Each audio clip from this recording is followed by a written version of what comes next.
We are now entering territory we've never been in before. We've gone beyond denial, we have targets, and now we're on to delivery. The main challenge is actually to transform objectives and targets into investments.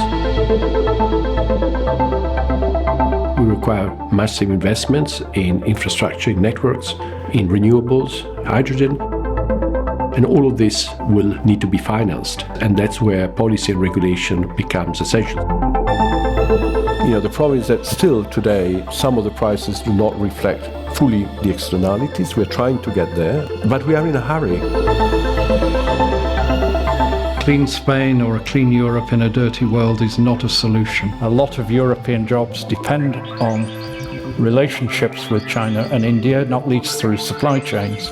The rest of the world matters, and we have to find low-cost, low-carbon solutions that they can access without destroying their aim of development and lifting their population out of poverty.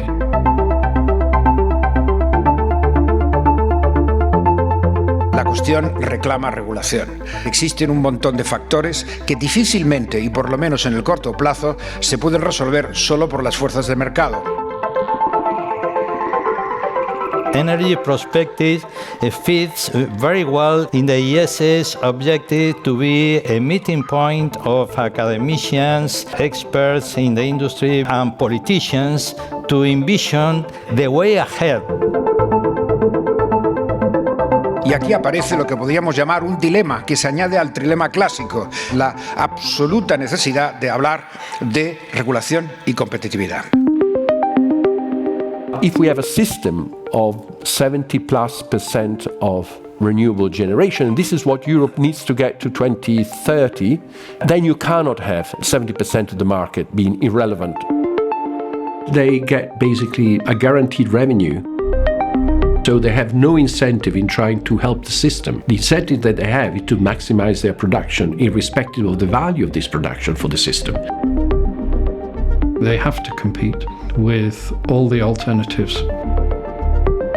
We should focus the resources now on finding the new sources of low-cost, low-carbon energy. The internet, mobile phones, everybody can afford them. That's the way to go, and that's what we should think about doing on energy. More technical advances than we've had so far. And at the moment, the cost of renewable hydrogen is 3 to 4 times higher than producing fossil-based hydrogens.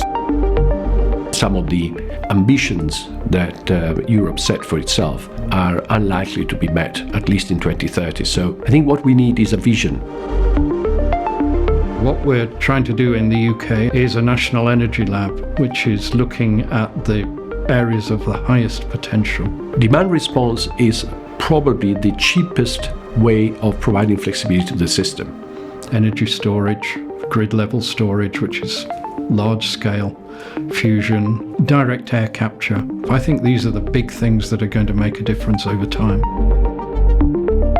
Let's not fight yesterday's wars, and let's be more proactive and think more about the future.